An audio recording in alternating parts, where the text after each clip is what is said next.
നമസ്കാരം, ചിത്രോദയം സ്നാപ് ന്യൂസിലേക്ക് സ്വാഗതം. മഹാരാഷ്ട്ര നിയമസഭാ തെരഞ്ഞെടുപ്പിനുള്ള സീറ്റ് വിഭജന ചർച്ചകൾക്കിടെ ബിജെപിക്ക് തലവേദനയായി Republican Party of India. Mahayuti സഖ്യത്തിൽ സീറ്റ് വിഭജനം കീറാമുട്ടിയായിരിക്കെ 10 സീറ്റുകളിൽ അവകാശവാദം ഉന്നയിച്ച് RPI രംഗത്തെത്തി. പാർട്ടി മേധാവിയും കേന്ദ്രമന്ത്രിയുമായ രാംദാസ് അത്താവാലെയാണ് മത്സരിക്കാൻ സീറ്റ് വേണം എന്ന ആവശ്യവുമായി രംഗത്തെത്തിയിരിക്കുന്നത്.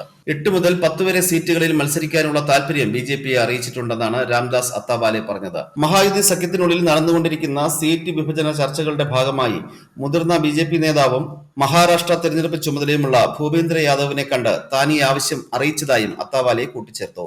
ദളിത് സമുദായങ്ങൾക്കിടയിൽ സംസ്ഥാനത്ത് തങ്ങൾക്ക് പ്രത്യേക വോട്ട് ബാങ്ക് ഉണ്ടെന്നും അദ്ദേഹം പറഞ്ഞു. തങ്ങളുടെ പ്രാതിനിധ്യം ശക്തിപ്പെടുത്തുന്നതിന് 8 മുതൽ 10 വരെ സീറ്റുകൾ വേണമെന്നും ഓരോ മേഖലയിലും 1-2 സീറ്റുകൾ ലഭിക്കണം എന്നുമാണ് RPIയുടെ ആവശ്യം. സഖ്യ പങ്കാളികളിൽ ആത്മവിശ്വാസമുണ്ടെന്നും രാംദാസ് അത്താവാലെ പറഞ്ഞു. അതിനിടെ ഡിസംബർ 6-ന് ഡോക്ടർ BR അംബേദ്കറുടെ ചരമവാർഷികത്തിനായുള്ള ഒരുക്കങ്ങൾ ചർച്ച ചെയ്യാൻ മന്ത്രി ദീപക് കേസാർക്കറുമായി കൂടിക്കാഴ്ച നടത്തിയതായി അത്താവാലെ പറഞ്ഞു. പൗര റെയിൽവേ ഉദ്യോഗസ്ഥരുമായി യോഗം ചേർന്നെന്നും ഈ വർഷം ഏകദേശം 11 കോടി രൂപ ഇതിനായി അനുവദിച്ചിട്ടുണ്ടെന്നും അദ്ദേഹം പറഞ്ഞു. ശിവാജി പാർക്ക്, ചൈത്യഭൂമി എന്നിവിടങ്ങളിൽ സന്ദർശകർക്കായി ക്രമീകരണങ്ങൾ ഒരുക്കും എന്നും അദ്ദേഹം കൂട്ടിച്ചേർത്തു. BJP, ശിവസേന, NCP എന്നിവ ഉൾപ്പെടുന്ന മഹായുതി സഖ്യത്തിന്റെ ഭാഗമാണ് RPI. നിലവിലെ നിയമസഭയിൽ 103 MLA-മാരുള്ള BJPയാണ് ഏറ്റവും വലിയ ഒറ്റകക്ഷി. ശിവസേന 40, NCP 41 എന്നിങ്ങനെയാണ് മഹായുതി സഖ്യത്തിലെ കക്ഷികളുടെ സീറ്റ് നില. പ്രതിപക്ഷമായ മഹാവികാസ് അഘാഡിയിൽ കോൺഗ്രസ് 40, ശിവസേന 15, NCP 13 എന്നിങ്ങനെയാണ് സീറ്റ് നില. സ്വതന്ത്രരും മറ്റുള്ളവരുമടക്കം 29 MLA-മാരുണ്ട്. ചില സീറ്റുകൾ ഒഴിഞ്ഞുകിടക്കുകയാണ്. മഹാരാഷ്ട്രയിലെ 288 നിയമസഭാ സീറ്റുകളിലേക്കുള്ള തിരഞ്ഞെടുപ്പ് നവംബറിൽ നടക്കാനാണ് സാധ്യത. അതോടൊപ്പം മഹാരാഷ്ട്ര നിയമസഭാ തെരഞ്ഞെടുപ്പിന് മുന്നോടിയായി സംസ്ഥാനത്തെ പ്രതിപക്ഷത്തെ തകർക്കാൻ BJP രഹസ്യ നീക്കങ്ങൾ ശക്തമാക്കിയതായി ആരോപിച്ച് ശിവസേന നേതാവ് ഉദ്ധവ് താക്കറെ. കേന്ദ്ര ആഭ്യന്തരമന്ത്രിയും മുതിർന്ന നേതാവുമായ അമിത്ഷാക്കെതിരെയാണ് ഉദ്ധവ് താക്കറെ തങ്ങളുടെ ആരോപണങ്ങളുടെ മുന നീട്ടുന്നത്.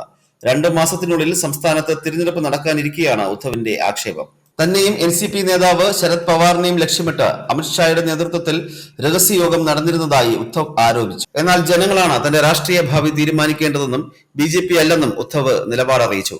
സംസ്ഥാനത്ത് കോൺഗ്രസും ഉദ്ധവിന്റെ നേതൃത്വത്തിലുള്ള ശിവസേനയും ഒപ്പം ശരത് പവാറിന്റെ NCPയും ഉൾപ്പെടുന്ന മഹാവികാസ് അഘാഡി സഖ്യമാണ് മത്സര രംഗത്തുള്ളത്. അടുത്തിടെ നാഗ്പൂരിൽ എത്തിയ അമിത്ഷാ അവിടെ ഒരു രഹസ്യയോഗം സംഘടിപ്പിച്ചുവെന്നും ആരോപണമുണ്ട്. പ്രതിപക്ഷ നേതാക്കളെ ലക്ഷ്യമിടാനും അവരെ പുലർത്താനും ലക്ഷ്യമിട്ടുള്ള ചർച്ചകളാണ് ഈ രഹസ്യയോഗത്തിൽ അമിത്ഷായുടെ നേതൃത്വത്തിൽ നടന്നതെന്നാണ് ഉദ്ധവ് ആരോപിക്കുന്നത്. അടുത്തിടെ നാഗ്പൂരിലെത്തിയ അമിത്ഷാ BJP നേതാക്കളുമായി രഹസ്യയോഗം ചേർന്നു. പ്രതിപക്ഷ പാർട്ടികളെ പുലർത്താനും എന്നെയും ശരത് പവാറിനെയും രാഷ്ട്രീയമായി തടയാനുമാണ് അതിൽ നിർദ്ദേശം നൽകിയത്. എന്തിനാണ് ഇത്തരം രഹസ്യയോഗങ്ങൾ?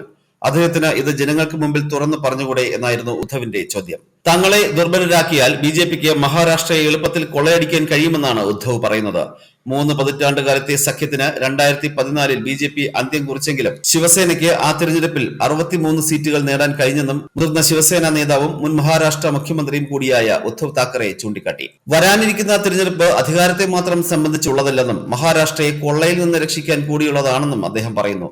വരാനിരിക്കുന്ന തിരഞ്ഞെടുപ്പിൽ ശിവസേന ഉൾപ്പെടുന്ന NVA സഖ്യത്തിന് സംസ്ഥാനത്ത് വലിയ വിജയം നേടിത്തരണമെന്നാണ് ഉദ്ധവ് ആവശ്യപ്പെടുന്നത്. അതേസമയം നവംബർ 26-ന് മുൻപ് സംസ്ഥാനത്ത് തിരഞ്ഞെടുപ്പ് നടത്തുമെന്നാണ് മുഖ്യ തെരഞ്ഞെടുപ്പ് കമ്മീഷണർ കഴിഞ്ഞ ദിവസം അറിയിച്ചത്. ഉത്സവാഘോഷ സീസൺ ആയതിനാൽ ഇതുകൂടി കണക്കിലെടുത്താവും കമ്മീഷന്റെ തീരുമാനം എന്നാണ് സൂചന. അധികം വൈകാതെ തന്നെ സംസ്ഥാനത്ത് തിരഞ്ഞെടുപ്പ് തീയതി കമ്മീഷൻ പ്രഖ്യാപിച്ചേക്കും.